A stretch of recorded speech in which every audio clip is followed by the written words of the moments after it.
واحلل عقدۃ من لسانی یفقہوا قولی اللہم ارنا الحق حقا وارزقنا اتباعہ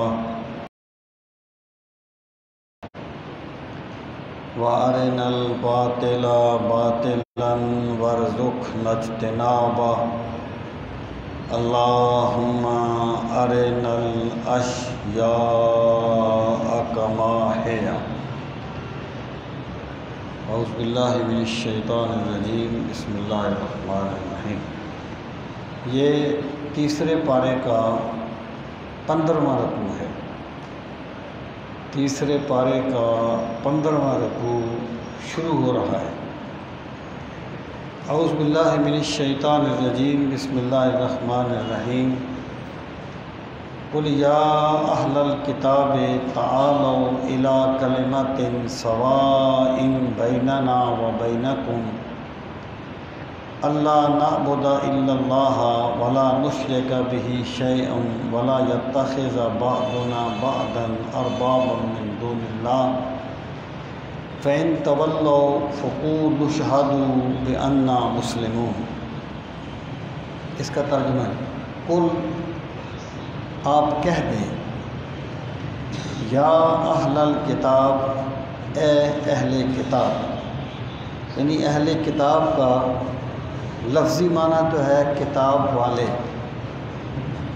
لیکن یہ ایک قرآنی اصطلاح ہے، اور اہل کتاب سے مراد وہ لوگ ہیں جو کسی بھی آسمانی کتاب کو مانتے ہیں، جیسے تورات کو ماننے والے یہودی، انجیل کو ماننے والے عیسائی، یا زبور کو ماننے والے حضرت داؤد کو پر جو ایمان لائے، ان سب پر اہل کتاب کا اطلاق ہوتا ہے۔ اے اہل کتاب تعالو، آؤ، تعالی کا معنی ہے آنا، یہ علوبن سے نکلا ہے۔ علوبن کہتے ہیں بلندی کو، اور اس کا اصلی معنی ہے کہ کوئی بندہ کسی بلند جگہ پہ کھڑے ہو کے کسی کو اپنی طرف بلائے، اور پھر یہ لفظ مطلق بلانے کے معنی میں استعمال ہونے لگا۔ تعالو، آؤ، الی کلمۃ، طرف اس بات کے، سواء بیننا و بینکم، سواء جو برابر ہے، بیننا ہمارے درمیان، و بینکم اور تمہارے درمیان، اس بات کی طرف آؤ جو ہمارے اور تمہارے درمیان مشترک ہے، برابر ہے۔ اور وہ بات کیا ہے؟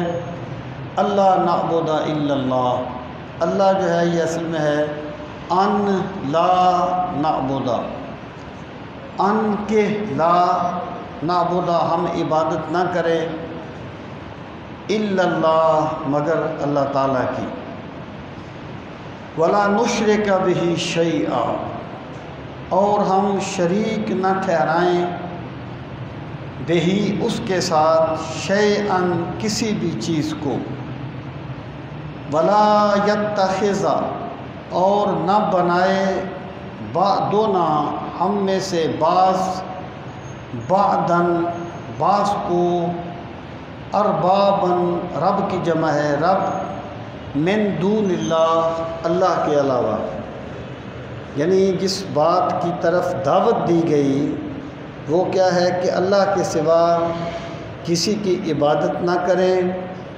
کسی کو اللہ کا شریک نہ ٹھہرائیں، اور ہم میں سے کوئی کسی کو اللہ کے علاوہ رب نہ بنائے۔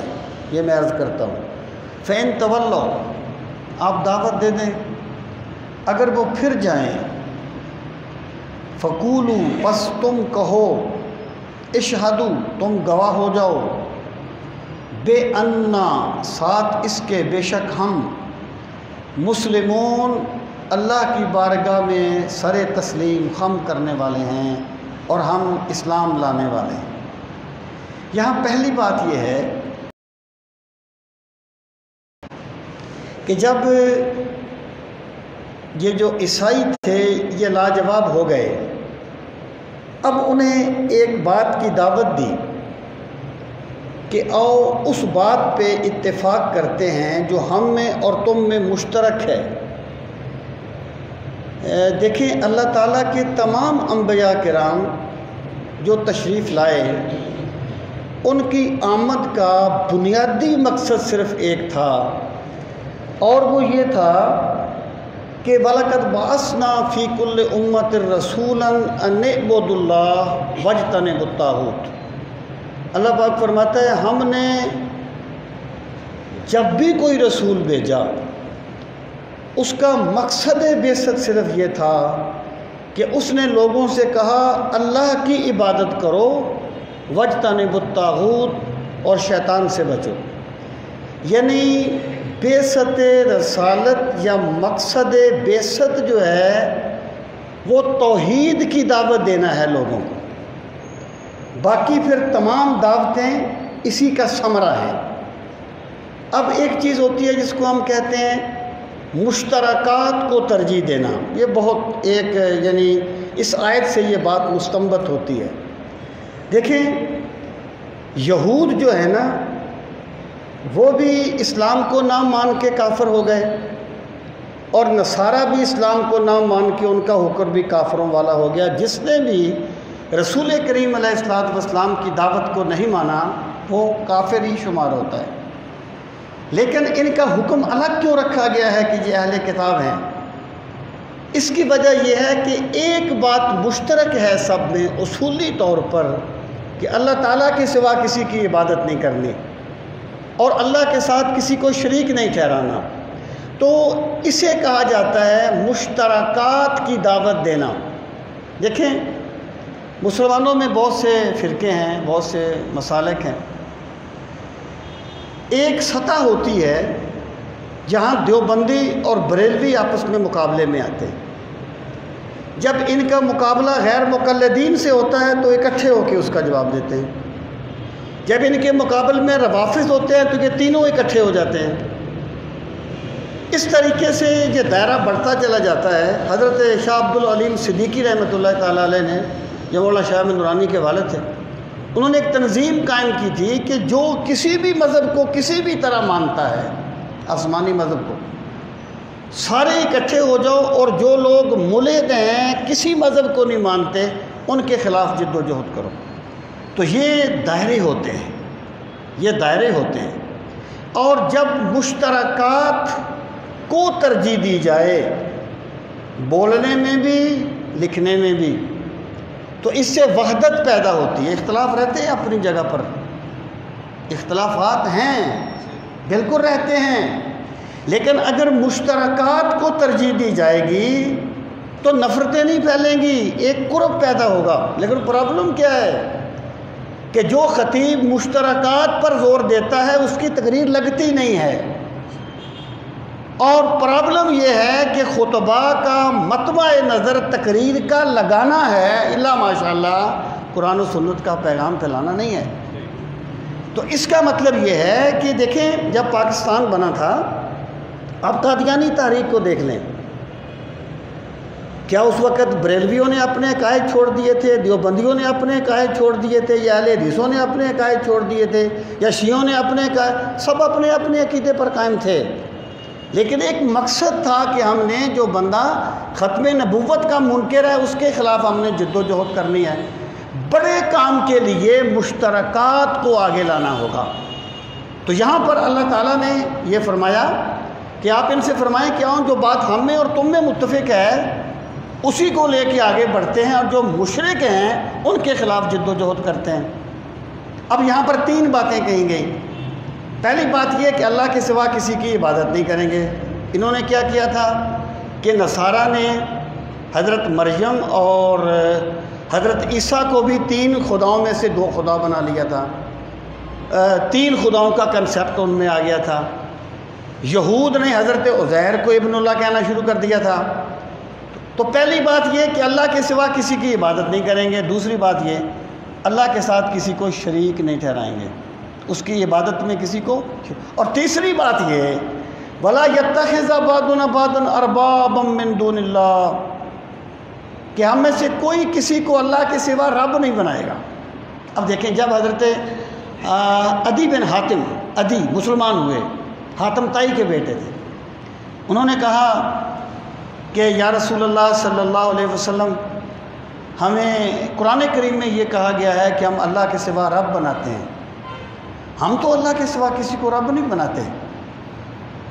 ہر مذہب اپنی موشگافیوں میں تو آتا ہے نہیں، ہم اللہ کے سوا۔ آپ نے فرمایا کہ ایسا نہیں تھا کہ جب اللہ نے ایک چیز کو واضح طور پہ حرام کیا ہوتا اور تمہارے مذہبی مقتدا یہ کہہ دیتے کہ یہ چیز حلال ہے، تم اسے حلال مان لیتے تھے، اور جب اللہ نے واضح طور پہ کسی کو حلال کیا کسی چیز کو، تمہارے مذہبی رہنماؤں نے کہا، میں دانستہ ابو علماء مشائخ کا لفظ نہیں بول رہا، تمہارے مذہبی رہنماؤں نے کہا کہ اس چیز کو، یہ چیز حلال نہیں ہے، یہ حرام ہے، تم اس کو حرام مان لیتے تھے۔ انہوں نے کہا جی ایسا تو تھا۔ آپ نے فرمایا جب تم نے اللہ کے سوا کسی کو، رسول کا منصب اور ہوتا ہے، رسول وحی الہی کے ذریعے سے چلتا ہے، وحی کا سلسلہ نبی پہ ختم ہو جاتا ہے۔ جب تم نے اللہ کے سوا کسی کو حلال و حرام کا اختیار دے دیا، یہی تو اسے رب ماننا ہے، یہی تو اسے رب بنا لینا ہے۔ تو میرے بھائی یہ جو بات ہے نا کہ جس کی ذات کے پاس حلت و حرمت کا اختیار ہے، وہ صرف اللہ تعالیٰ کی ذات ہے، اور یہی دین کا مغز ہے۔ لوگ کہتے ہیں الیوم اکملت لکم دینکم کو حلت و حرمت کے احکام کے درمیان میں کیوں رکھا گیا؟ ربط ٹوٹ گیا۔ میں کہتا ہوں ربط نہیں ٹوٹا، یہی تو بات ہے کہ لوگوں حلت و حرمت کا اختیار صرف اللہ رب العزت کے پاس ہے۔ جب تم نے اس چیز کو مان لیا، تم نے دین کی حقیقت کو پا لیا۔ باقی اس کی آپ امپلیمنٹیشن کرتے رہنا کہ ہم کیا کرتے ہیں، زمانہ کدھر جاتا ہے۔ تو بہرحال یہ بات کہی گئی یہود سے۔ اب فرمایا فَإِن تَوَلَّوْا، دیکھیں کمپرومائز دین میں نہیں ہوتا۔ کمپرومائز آپ معاشرتی سطح پر کر سکتے ہیں، سیاسی سطح پر کر سکتے ہیں، دین میں کمپرومائز نہیں ہوتا کہ کوئی بات تم ہماری مان لو، کوئی بات ہم تمہاری مان لیتے ہیں۔ اور اللہ کا دین اپنے دین ہونے میں ماننے والوں کا محتاج نہیں ہے، ماننے والے محتاج ہیں اللہ کے دین کے۔ اور رسول کریم صلی اللہ تعالیٰ علیہ وآلہ وسلم کو وہ جو مداہنت کی دعوت دیتے تھے اس کا رد کر دیا گیا، اور تاکہ وہ اپنے دل سے بھی اس بات کو نکال لیں کہ رسول کریم صلی اللہ تعالیٰ علیہ وسلم کسی سطح پر بھی مداہنت سے کام لیں گے۔ تو فرمایا نا وَدُّوا لَوْ تُدْهِنُوا فَيُدْهِنُونَ، وہ تو چاہتے ہیں اگر آپ کچھ نرمی دکھائیں تو وہ بھی نرمی دکھا دیں، لیکن اللہ کے دین میں کمپرومائز نہیں ہوتا کہ جناب کبھی تم ہماری نماز پڑھ لیا کرو، کبھی ہم آپ کے بتوں کو سجدہ کر لیا کریں۔ ایک معاشرے میں رہتے ہیں، بھائی چارے سے رہنا چاہیے۔ بھائی چارہ الگ چیز ہے، دین پہ کمپرومائز نہیں ہوتا۔ بھائی چارہ اخلاقیات سے قائم ہوتا ہے، دین کو توڑ مروڑ کے قائم نہیں ہوتا۔ تو انہیں فرمایا فَإِن تَوَلَّوْا، اگر وہ پھر جائیں، فَقُولُوا، بس تم کہو، یعنی اگر وہ نہیں مانتے تمہاری اس بات کو، شرک سے باز نہیں آتے، اللہ کے سوا رب بنانے سے باز نہیں، اپنے عقیدوں پر قائم رہتے ہیں، تو پھر تم انہیں کہو اشہدوا، تم گواہ ہو جاؤ، بِأَنَّا مُسْلِمُونَ، ہم اسلام قبول کرنے والے ہیں، ہم اللہ کی بارگاہ میں جھکنے والے ہیں۔ ہمارا اسلام تمہاری مرضی پر ڈیپینڈ نہیں کرتا، ہم اسلام میں اللہ کی رضا چاہتے ہیں اور اس کے پاک نبی علیہ الصلوۃ والسلام کی رضا چاہتے ہیں۔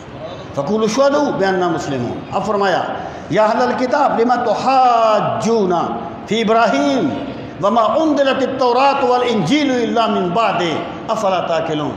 یہ ان لوگوں کا رویہ ہوتا ہے جن کے پاس اپنی صداقت کے لیے کوئی دلیل نہیں ہوتی اور وہ بے تک کی باتیں کرتے ہیں۔ یا حضرت ابراہیم کے بارے میں آج کل بہت سی عجیب و غریب باتیں کہی جاتی ہیں۔ تو وہ کہتے تھے کہ یہودی کہتے تھے کہ حضرت ابراہیم یہودی تھے، نصارہ کہتے تھے کہ حضرت ابراہیم نصارہ تھے، جیسے آج کل کچھ لوگ کہتے ہیں کہ استغفر اللہ وہ شیعہ تھے۔ او بھائی شیعہ کا فرقہ کب پیدا ہوا؟ حضرت ابراہیم کب گزرے ہیں؟ کوئی عقل سے کام، کوئی لاجک بنتی ہے اس بات کی؟ تو یہ باتیں شروع سے آ رہی ہیں، لوگوں نے ایسی باتیں جن کو کہتا ہے بے پر کی اڑانا۔ تو اللہ پاک فرماتا ہے یا اہل الکتاب، اے اہل کتاب، لما تحاجون فی ابراہیم۔ حاجہ ہوتا ہے حجت پکڑنا، بحث مباحثہ کرنا، دلیل دینا۔ کیوں بحث کرتے ہو فی ابراہیم، حضرت ابراہیم کے بارے میں؟ وما انزلت التورات، اور نہیں نازل کی گئی تورات، والانجیل، اور انجیل، الا من بعدہ، مگر ابراہیم کے بعد۔ تورات تو ابراہیم کے بعد نازل ہوئی ہے، انجیل ابراہیم کے بعد نازل ہوئی ہے، تو تم کیسے کہتے ہو کہ ابراہیم یہودی تھے یا ابراہیم نصارہ تھے؟ افلا تاقلون، کیا تم میں اتنی عقل بھی نہیں ہے کہ تم یہ بات کہتے ہوئے سوچو کہ اس کی کوئی لاجک بنتی ہے؟ ہا انتم ہؤلاء حاججتم فیما لکم بہ علم فلم تحاجون فیما لیس لکم بہ علم۔ ہا انتم، یہ تم ہو، ہا تاکید کے لیے ہے، انتم مخاطب کی ضمیر ہے، یہ تم ہو، ہؤلاء وہی لوگ، حاججتم جنہوں نے جھگڑا کیا۔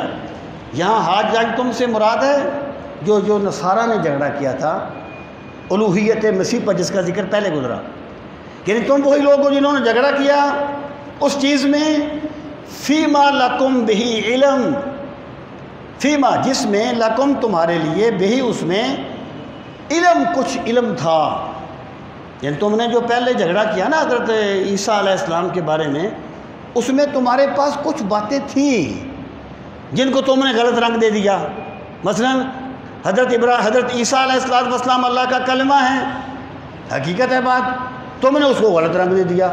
کچھ تمہارے پاس تھا، بات تھی، تو اس کو تم نے بگاڑ لیا نا، یعنی یہ تم نے جو جھگڑا کیا یہ اس چیز میں کیا جس میں تمہارے پاس کچھ علم تھا۔ اب کیا ہے؟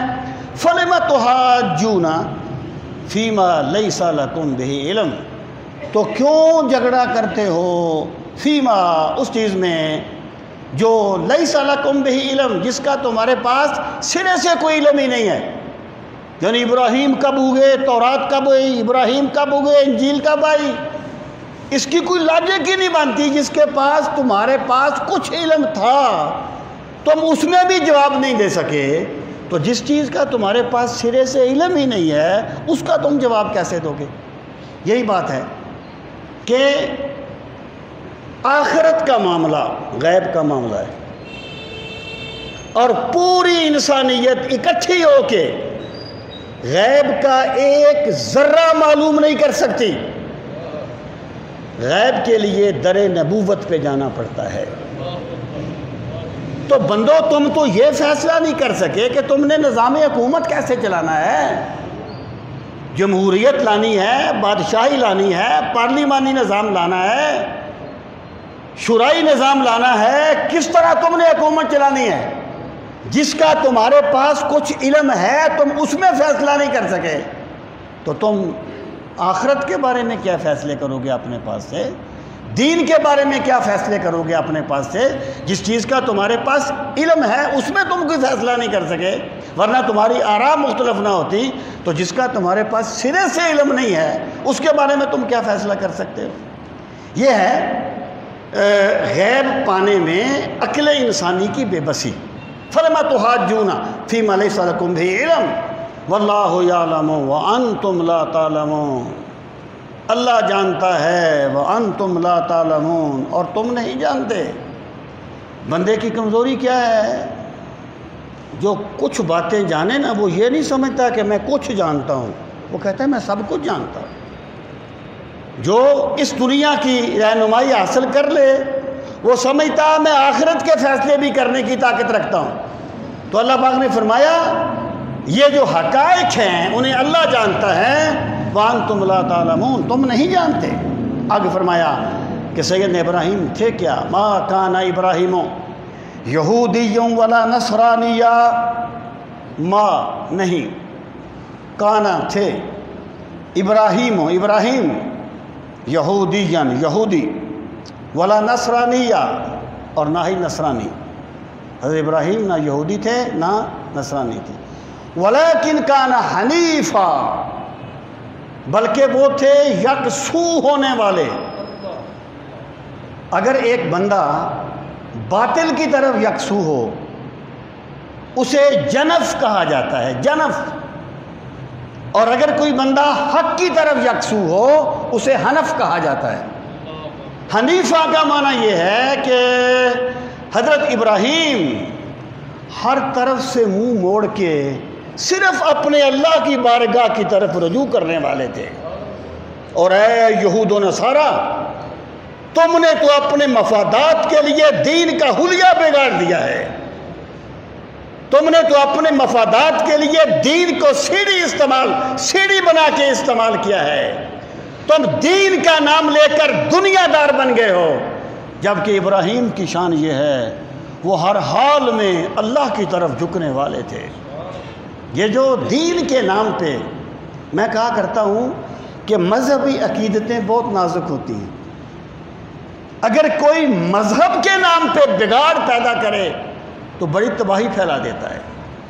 حضرت سلمان کا آپ نے وہ واقعہ پڑھا، وہ کہتے تھے میں جن کے پاس اس کے پاس میں گیا تو وہ لوگوں کو صدقے کی ترغیب دیتا تھا اور لوگوں سے صدقہ لے کے سونے چاندی کی دیگیں بھر کے اپنے صحن میں دفن کر دیا کرتا تھا۔ اور دین کے معاملات بڑے نازک ہوتے ہیں، تو اس لیے حضرت ابراہیم کے بارے میں یہ کہا گیا کہ وہ یہودی یا نصرانی نہیں تھے، تم نے تو دین کو تجارت بنا لیا ہے۔ تو ممتاز مفتی کہتے ہیں نا کہ اس نے مجھے کہا میں نے دین پہ بڑا احسان کیا ہے۔ میں نے کہا بکواس بند کر، تو نے دین پہ کیا اسلام کیا ہے، کیا احسان کیا ہے؟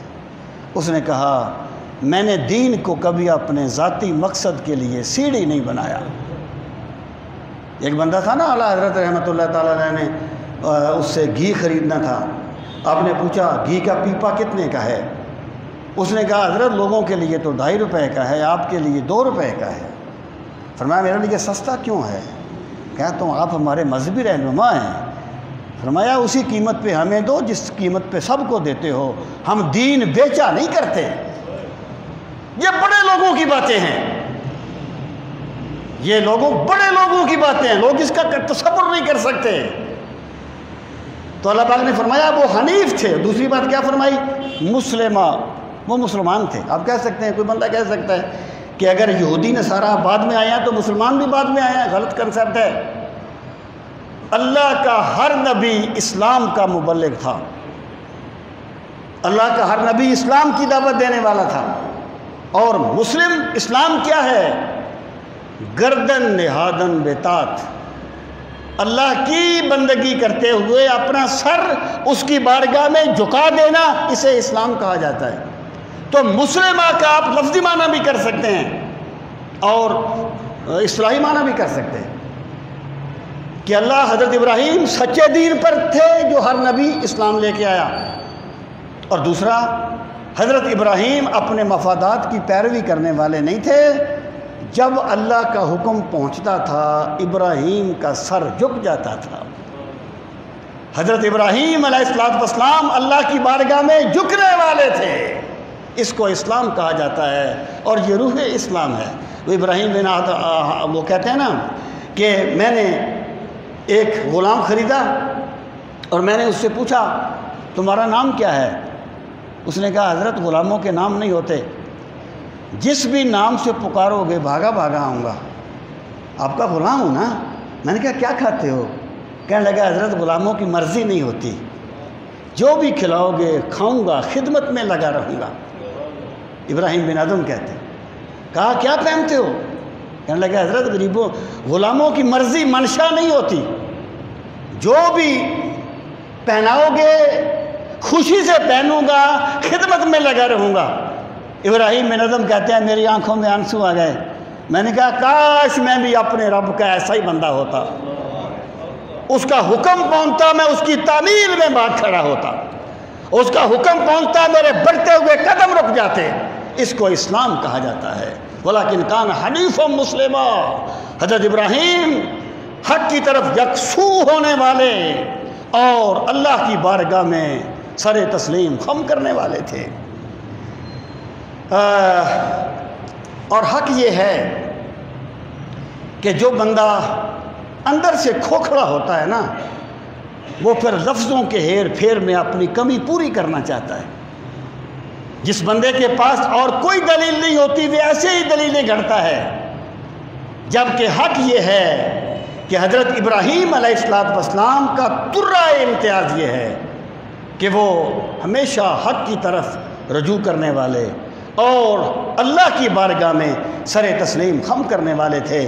وما کان من المشرکین، اور ابراہیم شرک کرنے والوں میں سے نہیں تھے۔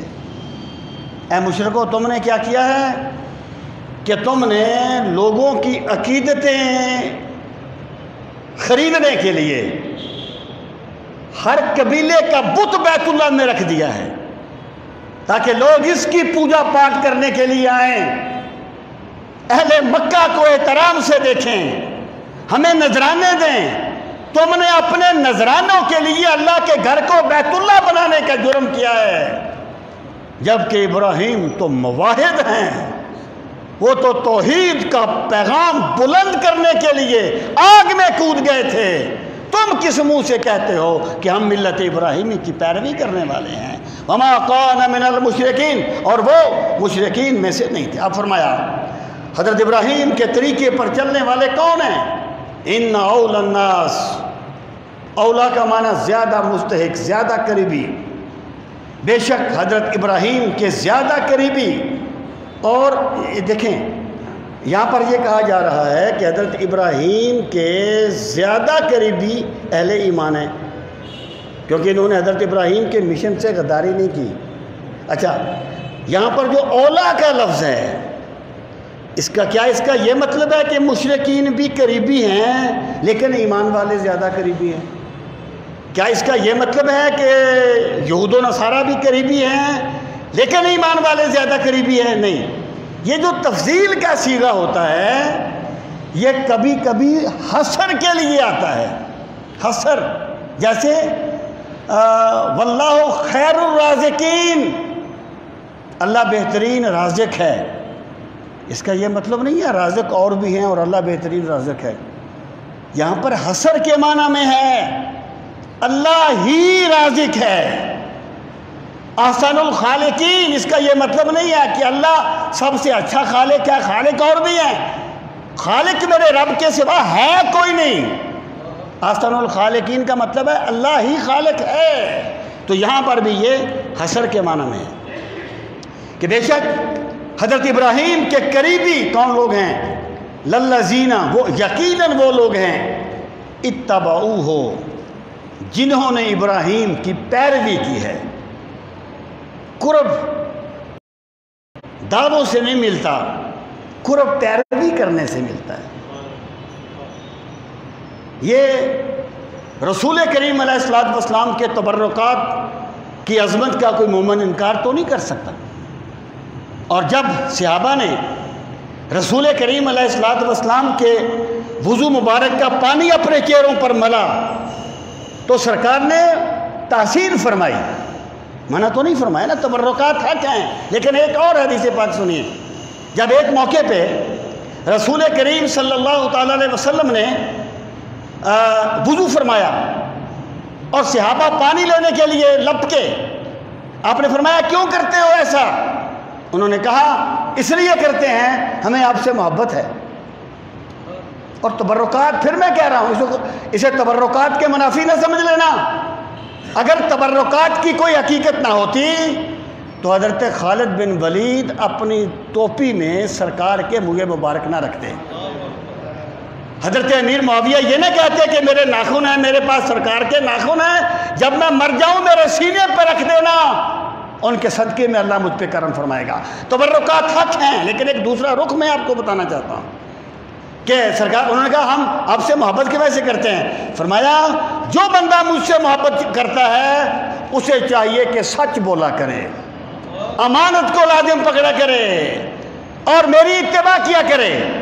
حقیقی پتہ اب یوں کہہ لیجئے کہ جب ایک بندہ بات بھی مانتا ہے کسی کی اور تبرکات کا بھی احترام کرتا ہے تو وہ کامل مومن ہے۔ جس بندے نے بات تو مانی نہیں، دوسری جذباتی چیزوں پر سارا کچھ لگا دیتا ہے، تو دراصل اس نے ایمان کی حلاوتوں کو نہیں پایا۔ اصل میں نا اہل سنت دو دھاری تلوار پہ چلتے ہیں، ادھر یا ادھر بات کرنی مشکل نہیں ہوتی، اور حق ہمیشہ انتہاؤں کے درمیان ہوتا ہے۔ یاد رکھنا اس بات کو، حق ہمیشہ دو انتہاؤں کے درمیان ہوتا ہے، خیر الامور اوسطھا، اس لیے ہمیں اعتدال کا راستہ اختیار کرنا چاہیے۔ تو فرمایا حضرت ابراہیم کے قریبی کون ہیں؟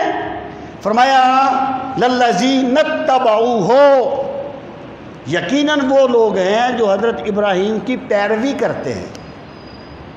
حضرت ابراہیم تو اللہ کا نام بلند کرنے کے لیے انہوں نے اپنا قبیلہ چھوڑ دیا، قوم چھوڑ دی، آگ میں کود گئے، اور جنہوں نے بیت اللہ کو بت خانہ بنا دیا ہے اپنے مفادات کے لیے، وہ کس منہ سے کہتے ہیں کہ ہم حضرت ابراہیم کی پیروی کرنے والے ہیں جہاں ملت ابراہیمی پر ہیں؟ فرمایا وَهَٰذَا النَّبِيُّ، اور ابراہیم کے پیغام کو عام کرنے والے یہ نبی امی ہیں صلی اللہ علیہ وسلم، ان کا تعلق ہے حضرت ابراہیم کے ساتھ۔ والذین آمنوا، اور ان کی وساطت سے ان لوگوں کا جو ایمان لائے، واللہ ولی المؤمنین۔ دیکھیں نا، بندہ گناہ کیوں کرتا ہے؟ وہ سمجھتا ہے کہ اگر میں نے یہ گناہ نہ کیا تو میرا فلاں نقصان ہو جائے گا۔ وہ مشرکین مکہ کہتے تھے نا، کہیں آگے ذکر آ گیا قرآن مجید میں، وہ کہتے تھے تم کہتے ہو ہمیں مانو، ہم مان تو لیں گے لیکن ہمیں اچک کے لے جائیں گے، اختطفا کا لفظ ہے، ہم اچک کے لے جائیں گے لوگ اگر ہم نے اسلام کو مانا۔ تو بندہ ہمیشہ اپنے مفاد کی وجہ سے گناہ کرتا ہے۔ اللہ فرماتا ہے واللہ ولی المؤمنین، جو بندہ ایمان کا راستہ اختیار کرے گا اللہ اس کی مدد فرمائے گا۔ یہ نہ سوچنا کہ اگر ہم نے یہ کام چھوڑ دیا پھر ہمارا کیا بنے گا۔ جس کی مدد اللہ فرماتا ہے تو پھر میرا رب اسے قطرے سے سمندر کر دیتا ہے، اسے ذرے سے صحرا کی وسعتیں دے دیتا ہے۔ واللہ، دیکھیں یہ قرآن مجید کا ایک اسلوب ہے۔ آپ بائبل کو پڑھیں، کسی اور یہ جو تورات انجیل وغیرہ کسی کو پڑھیں، آپ کو وہاں واقعات ملیں گے، اور واقعات کی بھی حقیقت کو رہنے دیں، لیکن آپ کو بات کے ساتھ نصیحت نہیں ملے گی، آپ کو بات کے ساتھ ترغیب نہیں ملے گی۔ قرآن کریم کا یہ اسلوب ہے کہ بات کرتے ہوئے ساتھ بندے کے ایمان کو جھنجھوڑ دیتا ہے۔ واللہ ولی المؤمنین، لوگوں ان کا طریقہ چھوڑ دو، ایمان کے راستے پر آ جاؤ۔ جب تم ایمان کے راستے پر آؤ گے تو پھر اللہ کی مدد تمہارے شامل حال ہو جائے گی، اور اللہ کی مدد جس کے شامل حال ہو جائے اسے کوئی شکست نہیں دے سکتا۔ وَدَّتْ طَائِفَةٌ مِّنْ أَهْلِ الْكِتَابِ لَوْ يُضِلُّونَكُمْ وَمَا يُضِلُّونَ إِلَّا أَنفُسَهُمْ وَمَا يَشْعُرُونَ۔ وَدَّتْ، اور چاہا، طَائِفَةٌ، ایک گروہ نے، من اہل الکتاب، اہل کتاب میں سے، لو یضلونکم، کاش وہ تمہیں گمراہ کر دیں۔ مطلب کیا ہے کہ اہل کتاب اتنے محروم القسمت ہو گئے کہ رسول کریم علیہ السلام کی صداقت کو پہچاننے کے باوجود نہ صرف یہ کہ ایمان نہیں لاتے بلکہ ایمان والوں کو بھی گمراہ کرنے کے چکر میں رہتے ہیں۔ اور دوسری یہ اہل ایمان پر یہ بات واضح کر دی کہ تم ان کے بارے میں کسی حسن ظن میں نہ رہنا کہ یہ ہمارے پرانے تعلقات ہیں، تمہارے جتنے بھی پرانے تعلقات ہیں اپنی جگہ پر، لیکن یہ تمہیں گمراہ کرنے سے باز نہیں آئیں گے۔ کوئی گمراہ فرقہ ہو نا، کوئی قادیانی ہو، کوئی باطنی ہو، کسی بندے کے اس کے ساتھ جیسے بھی تعلقات ہوں، یہ بندہ بات کرے یا نہ کرے سوال ہی پیدا نہیں ہوتا کہ وہ بندہ بات نہ کرے۔ وہ چاہتے ہیں کہ تمہیں گمراہ کر دیں۔ اللہ پاک فرماتا ہے وَمَا يُضِلُّونَ إِلَّا أَنفُسَهُمْ۔ وہ اقبال نے کہا تھا نا کہ مٹا دیا میرے ساقی نے عالم منو تو، پلا کے مجھ کو میں لا الہ الا ہوں۔ یعنی وہ آپ کو گمراہ تو کرنا چاہتے ہیں لیکن جن کے دلوں کا تزکیہ نگاہ نبوت نے کر دیا ہے انہیں گمراہ تو نہیں کیا جا سکتا۔ اب کیا ہوگا؟ وَمَا يُضِلُّونَ إِلَّا أَنفُسَهُمْ، وہ گمراہ نہیں کرتے مگر اپنے آپ کو، یعنی وہ اپنی گمراہی میں اضافہ کریں گے۔ وَمَا يَشْعُرُونَ، اور انہیں اس کا شعور نہیں ہے کہ ہم اپنے آپ کو تباہ کر رہے ہیں۔ یا اہل الکتاب، اے اہل کتاب، لِمَ تَکْفُرُونَ بِآیاتِ اللَّہ، کیوں کفر کرتے ہو اللہ کی آیات کا؟ یہاں پر آیات سے بالخصوص وہ آیات مراد ہیں جن میں رسول کریم علیہ السلام کی بعثت کا ذکر ہے، جو اب بھی کسی نہ کسی صورت میں پائی جاتی ہیں۔ یعنی ہم جب کوئی 82 کے لگ بھگ داخل ہوئے تھے بیرا شریف میں، اس وقت ہم جو انجیل کا نسخہ دیکھتے تھے اس میں یہ تھا وہ 10,000 قدسیوں کے جرمٹ میں آیا۔ فتح مکہ کے 10,000 تھے نا، 10,000 قدسیوں کے جرمٹ میں آیا۔ اب اس 10,000 کو 10 لاکھ کر دیا گیا ہے تاکہ وہ امکان ہی ختم ہو جائے۔ تو یہ لم تکفرون بآیات اللہ وانتم تشہدون، اور تم خود گواہ ہو اس چیز کے کہ اللہ نے اپنے آخری نبی کا ذکر کیا ہے تمہاری کتابوں میں۔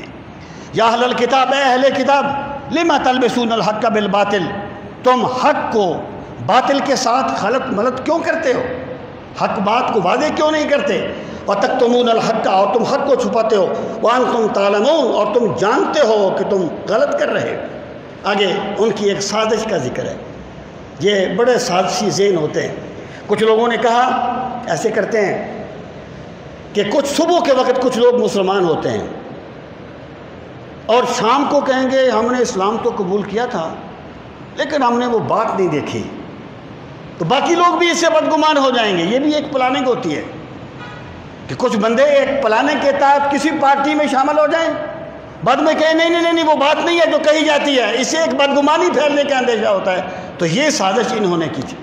وقالت طائفۃ من اہل الکتاب، اور کہا ایک گروہ نے اہل کتاب میں سے، آمنو، ایمان لے آؤ، بالذی، اس پر، انزل علی الذین آمنو، جو اتارا گیا ان لوگوں پر جو ایمان لائے، وجہ النہار، دن کے وقت، یعنی صبح کے وقت، دن کا چہرہ یعنی صبح کے وقت، وَاکْفُرُوا، اور کفر کر دو، آخرہ، اس کے دن کے آخری حصے میں، پہلے حصے میں ایمان لے آؤ، دن کے آخری حصے میں کفر کر دو، لعلہم یرجعون، شاید کہ وہ لوگ پلٹ آئیں اپنے پرانے دین کی طرف۔ یعنی ابھی انہوں نے منصوبہ بنایا تھا، ابھی پریکٹیکلی ہوا نہیں تھا، یہ انہوں نے منصوبہ اپنے خفیہ کمروں میں بیٹھ کے بنایا ہوگا، میرے رب نے اسے پہلے بیان کر دیا۔ یہ رسول کریم علیہ السلام کی صداقت پر دلیل بن گیا اور قرآن کے من جانب اللہ ہونے کے پر دلیل بن گیا۔ پھر وہ انہوں نے سوچا کہ اب جب ہم بھیج رہے ہیں رسول کریم علیہ السلام کی خدمت میں، ہم تو اس لیے بھیج رہے ہیں نا کہ واپس آ جائیں گے، لیکن کہیں ایسا نہ ہو کہ جو سرکار کے حسن پر فریفتہ ہو جائیں اور واپس ہی نہ جا سکیں۔ جیسے وہ ایک صاحب آئے تھے نا، حضرت صاحب ان کا غالباً نام تھا، کسی موقع پر سفیر بن کے آئے تھے۔ انہوں نے کہا یا رسول اللہ، میں آیا تو سفیر بن کے تھا لیکن آپ کا روئے زیبا دیکھنے کے بعد واپس جانے کو دل نہیں چاہتا، میں چاہتا ہوں کہ میں آپ کا کلمہ میں نے پڑھ لیا، میں یہیں رہ جاؤں۔ جو وہ کیا ہے کہ پھر کہیں اور تیرا دیکھنے والا نہ گیا، آ کے بیٹھا جو تیری نہ اٹھا، جو آ کے بیٹھا تیری محفل میں، پھر کہیں اور تیرے دیکھنے والا نہ گیا۔ اس نے کہا میں واپس نہیں جانا۔ تو سرکار نے فرمایا میں سفیروں کو اپنے پاس نہیں رکھا کرتا، یہ قانون کی خلاف ورزی ہے، تم چلے جاؤ اور ان کو جا کے بتاؤ اور پھر میرے پاس آ جاؤ، میں تمہیں خوش آمدید کہوں گا۔ ان کو یہ خدشہ لگا، اب وہ اپنے لوگوں کو پختہ کرتے ہیں، وہ کہتے ہیں وَلَا تُؤْمِنُوا إِلَّا لِمَنْ تَبِعَ دِينَكُمْ، تم چلے جاؤ لیکن ایمان نہ لانا مگر اس شخص پر جو تمہارے دین کی پیروی کرتا ہے، تم نے ماننا اپنے دین کو ہے۔ اور پھر کیا، ان کل، اور آپ فرما دیں ان الہدا ہدی اللہ، بے شک ہدایت اللہ کی ہدایت ہے۔ اچھا، یہ جو اگلا جملہ ہے نا، این یوت احدم مثل ما اوتیتم، یہ ایکچولی ان کا قول ہے جو انہوں نے آپس میں کہا تھا، اسے اللہ نے بیان کیا ہے۔ یعنی یہ جو بیچ میں ہے قل ان الہدا ہدی اللہ، اس کو جملہ معترضہ کہا جاتا ہے۔